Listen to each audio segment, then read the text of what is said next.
I don't know if anybody asks you, what have you shipped with AI? Because this is something that is keep recurring.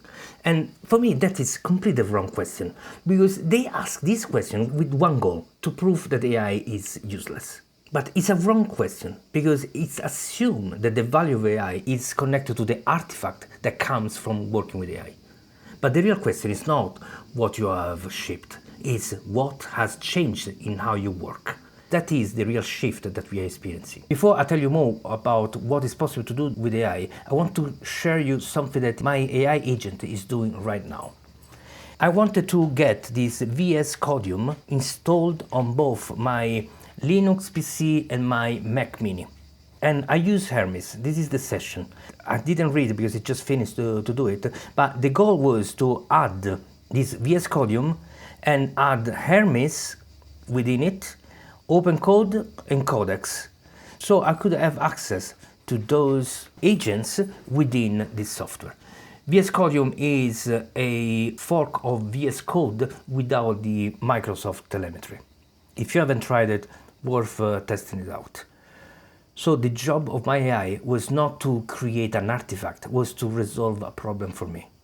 Problem, I don't know, it needs to be checked, but problem seems to be fixed, because I can see on this Mac Mini that VS Codium is being installed. I just need to check if now Hermes, OpenCode and codecs are running correctly within this software. One more thing that I want to show you is the project. It's actually on the Mac Mini, but I can access this through my Linux machine. Something that it might be simple, but I wouldn't have a clue on how to make it happen, but nevertheless now it works in that way. Then there is other two things that I want to share. You see, this is the green and the red. Those are two micro apps that I designed for my system. This small application has a specific functionality. I go out in the park, think, record my thinking, come back, I plug directly to the computer, and that software starts automatically. What it does, it copies the MP3 file, save it inside a folder, transcribe the audio, check if the transcription is correct, then use a specific protocol to do analysis about that transcription, and check if everything has been said in the Think Aloud session get added to the analysis. Then this analysis get added to my second brain, which is on Obsidian. Those are my Think Out Loud analysis. Okay, I got lots of them. All this will take at least 20 minutes per every single file. 20 minutes, wait. So it will take 20 minutes if I use AI, but without this automation. So copy the file, transcribe it, then copy the transcription, do the analysis, get the analysis, add the Obsidian. It will be around 15-20 minutes every single time. And AI does all that work of transcribing and analysis that if I would need it to do manually, would be an insane amount of work. So through AI, I can do all of this while I'm doing something else. I want to share also there is a way to open the status. So if I click here, I go to the status and I can see what is happening. This is, for me, an incredible, powerful tool. Another thing that I use every day is this other one. This is the micro app that I use to stop and start the Qwen server. Because I need to stop every time that I want to record a video or edit a video with DaVinci Resolve. I leverage the RTX 5090 for video editing and recording. Therefore, I stop and start with just this little button. Again, removing friction. So those are just some of the things that I do with AI. But the work is actually much bigger. But before we go ahead, first of all, if you like this kind of content, like and subscribe. I need your support to build this channel. So let's think about what we just saw. AI was not just the artifact, was the compounding effect of the benefit you can get when you have an AI that does daily augmentation for you.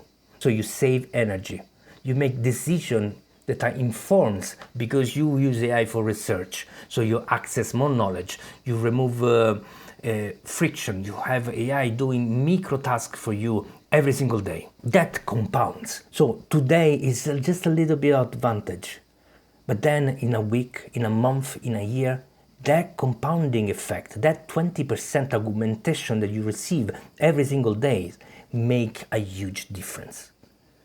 So it's not about the single artifact, it's not the website, it's not the little app, it's everything that goes together. That is the augmentation that most people are experiencing, and most people are missing out because they see, AI cannot do anything, cannot replace me. Yes, AI is failing in replacing human, and we should celebrate this. Good, it can't replace us, but it can augment us. Now, let's look at how we could do this properly. So I created 4 different tiers, for 4 different use case scenarios.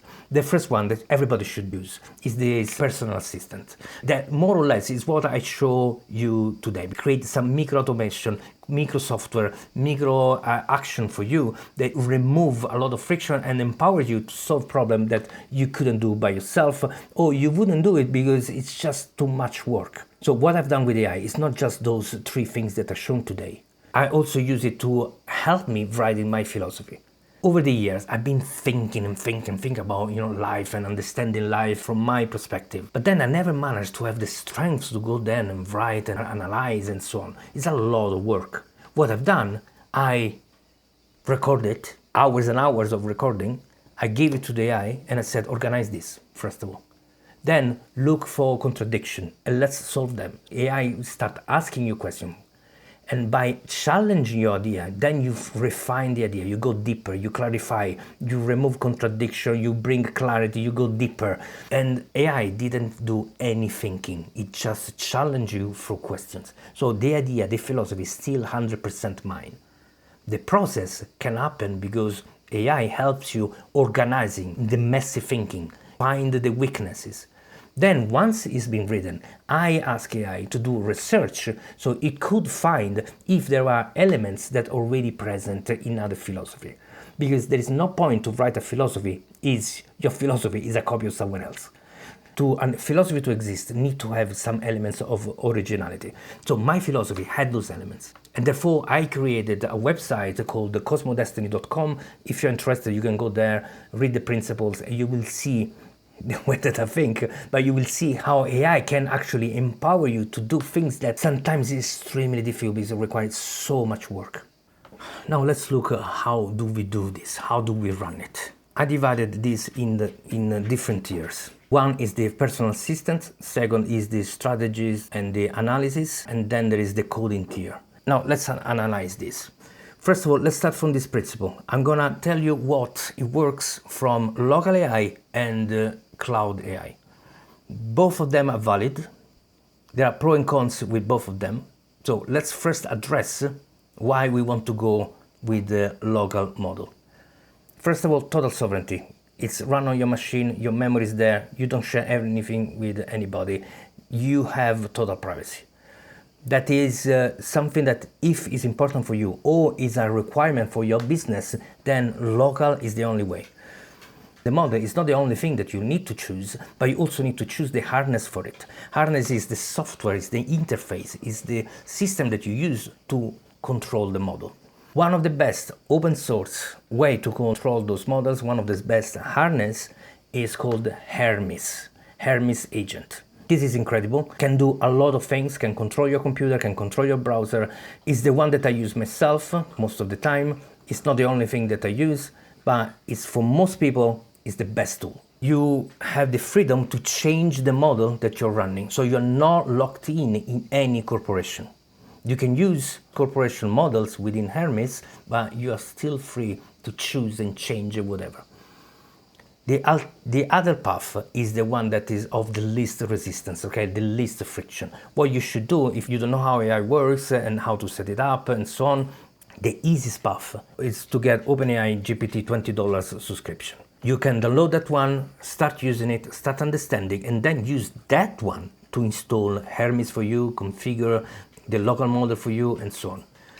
That is how you can move and achieve your sovereignty by leveraging those frictionless system from the corporation to then build your own system. Now, what is the first thing that you can do? Okay, let's start with the personal assistant. A personal assistant is this AI that does some work for you, so you can delegate some work. And that is simple stuff, but can be also as complicated the thing that I shown earlier. Those creating these micro apps, remove some friction here and there, install some software, manage some files, and read emails, summarize, do research. Okay, all those things are something that you can ask AI to do it for you.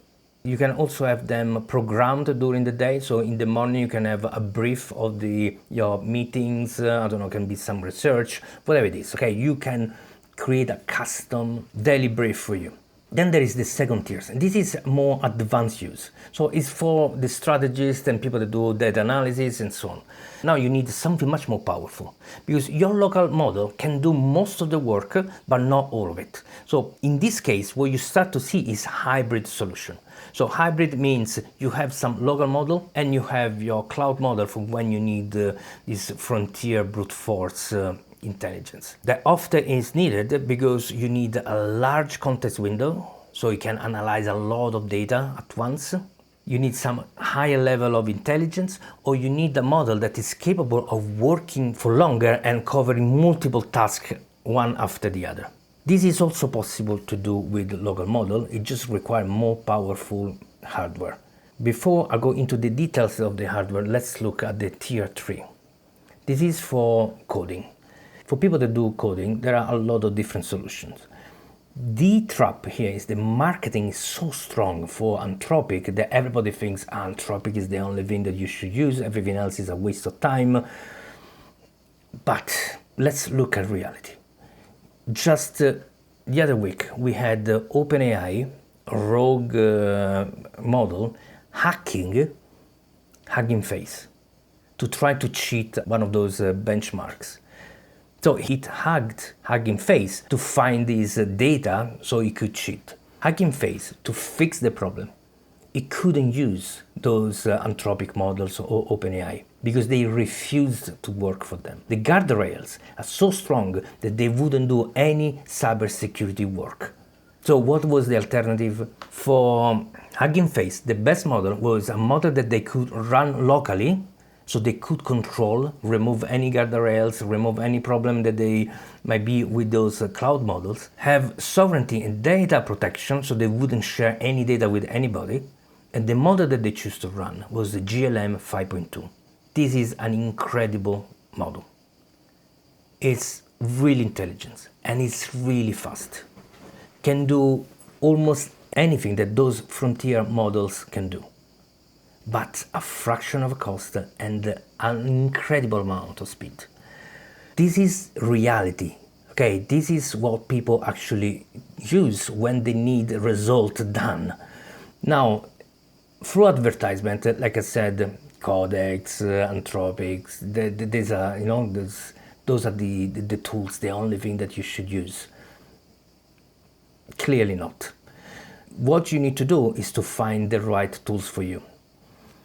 Usually it's a hybrid solution if you can afford it, meaning you have your local AI plus your subscription. If you never tried any of those alternatives to those large frontier models from the US AI labs, I suggest you to check them out and see when is the right moment to use an alternative. Because usually for the coder, it makes sense to have a really powerful AI to do the planning. Then you have a smaller, faster and cheaper AI to do the coding. And then you have an AI that is powerful enough to actually check for vulnerability, fix bugs and so on. In that case, the model without guardrails are the best. So GLM 5.2 is one of them, Kimi K3 is another one. You can use also Anthropic and OpenAI models, but be aware that some work they will refuse to do it. So anything that is about cybersecurity, they're not great at. For the rest, finding bugs and finding solutions, they are amazing. This is the approach for those that do coding. Then there is the last tier. This is for people that want to scale up, meaning they want to write a system that then can run on those large data centers. For this reason, NVIDIA created the DGX Spark. That is a micro supercomputer, of course less powerful and less fast than those in the data centers, but the architecture is the same. The software stack that run on this DGX Spark or equivalent is exactly the same. So you can build and test your software inside this DGX Spark, and then when it's ready, when it's well tested, you can move it inside the data center. So those are the, let's say, the top 4 use case scenarios for using AI. And again, the fact that AI is failing in replacing human is something that we should celebrate. But replacement was the wrong goal. What we are using AI for is for augmentation. We are using AI to gain that 20% that compounds over time, so we can achieve things that were impossible to do without AI, but without losing our sovereignty in the work that we do. If you run a team, if you have a company and you want to leverage AI, that is the shift that we need to do. Don't think about how to replace these humans. Think about how you can augment each one of them. Each one of them will have a different skill gap. So use AI to cover it. Use AI to leverage what they are good at so they can do even more.